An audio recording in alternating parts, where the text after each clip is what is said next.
So hi everyone. In this lesson we're going to talk a little bit about communication ethics and what communication ethics means and what it looks like in practice. So we'll go ahead and get started. So communication ethics, let me go ahead and just give you a definition for communication ethics, and this comes from the Mikula Center for Applied Ethics. It says that ethics is based upon well-founded standards of right and wrong that prescribe what humans ought to do, usually in terms of rights, obligations, benefits to society, fairness, or specific virtues. So if you think about it with regard to communication, what obligation do you have to the listener? What benefits are there to the listener? How can you be fair? What virtues can you display when you are practicing ethics in your communication? I liked this little image on the PowerPoint. It talks about the ethics is all about your accountability, your principles, your integrity, and your values. So if you think about ethics in terms of those things, if you don't lose sight of your values, your principles, and your integrity, then you are practicing good communication ethics. So how do you practice ethics in communication? I've basically decided that it comes down to two things. First, it's about respect. You need to respect the person that you're communicating with, whether that person is just one person that you're talking with, a group of people, or a large audience. Whatever that audience is, whether it's one person or 30 people, you need to be fully present with that person. That means that you don't have your cell phone out, you put it down, you pay complete and utter attention to the person that you are interacting with, you're communicating with. You make good eye contact, you have good body language, everything about that interaction you need to be present for. Don't be half in and half out. When you are having an exchange with another person, listen to that person with an open mind and an open heart. Don't have any sort of preconceived notions of what you think is going to be said. Try to come into the conversation with an open mind. Seek a meaningful exchange of ideas.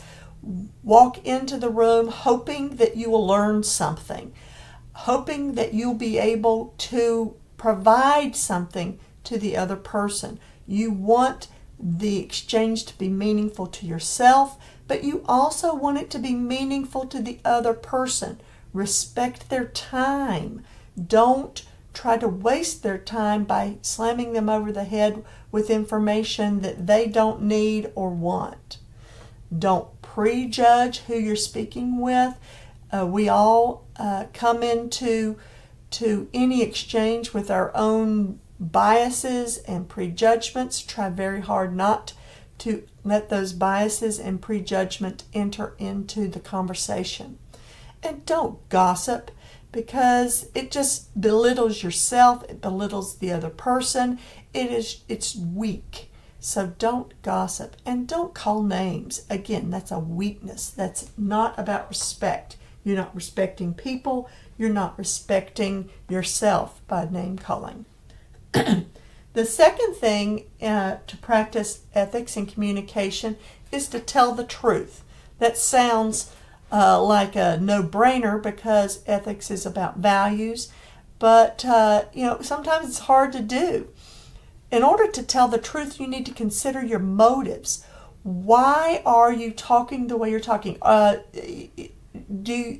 Don't lie to protect yourself or cover up anything.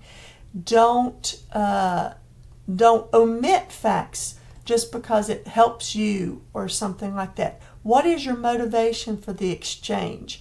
Think about truth telling, what the person needs to hear, what the person should hear. and make sure that you give them what they need and what they should have. I think about, somebody presented to me a situation one time where they said, okay, suppose you are working for an employer and you get an email from a client that it comes at the end of the day and says, and it's something that you need to think about and follow up on. Well, you read the email right before you leave. Maybe it's 4:45 and you're about to leave the office, and you see that person's email and you say, oh gosh, well, I don't have time to respond to that, so I'll take care of that tomorrow morning. Well, what if you meet your boss in the parking lot on your way out the door, and your boss says, hey, I heard that the client sent you an email. Have you seen it yet? Well, you might tell a little white lie and say, oh no, I haven't seen that email. I'll have to check for that. I'll look for that in the morning. Well, that's a lie. Why would you lie like that? Well, it's because you know that it might make you look bad if you think, oh gosh, the boss might judge me for not taking care of this email right before I leave. Well, that's a lie. So how might you handle that situation differently where you're interacting with your boss and you're telling the truth and you're being yourself? Well, maybe you might say, yes, I saw that email from that client and I realized that I needed to spend some time considering what they needed, and I wanted to give them the most attention I possibly could, so I've put that on my list of things to do first thing in the morning. So you are telling the truth, you are being who you are, and you can walk away at the end of the day feeling good about yourself. Your boss won't get a vibe from you that you're lying to him, and you feel good about yourself.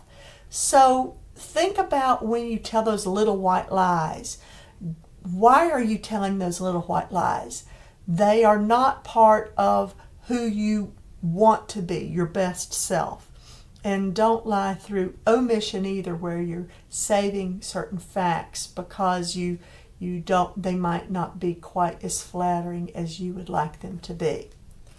So back to the list. Do your homework.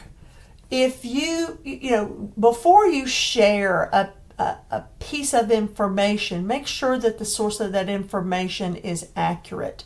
We are bad to share things that we've seen in social media or from some sort of colleague or friend where the source might be a little dubious. So do your homework. Don't share information unless you feel confident that it is accurate. If you are sharing something that you're not positive is accurate, then make sure that you put a disclaimer on it and say, this is the source for this information, and I haven't had an opportunity to confirm it. But make sure that the information that you share does kind of pass the smell test, and that you've done your homework before you share it, because you don't want to be on the hook later if it turns out that information is not correct. And finally, give credit where credit is due. If someone else said something, if it's a source of information that you are sharing, make sure that you tell where that information comes from. Tell the truth. Don't pass it off as your own information when it really doesn't belong to you. So that is the skinny, I guess, on what I believe ethical communication is in sort of a nutshell. Just a few tips on ethical communication. It's about respect, and it's about telling the truth. If you respect the person you're talking with, respect the time that they are sharing with you, respect the moment and the opportunity to learn from one another, and if you tell the truth, then you're practicing ethical communication. So thank you.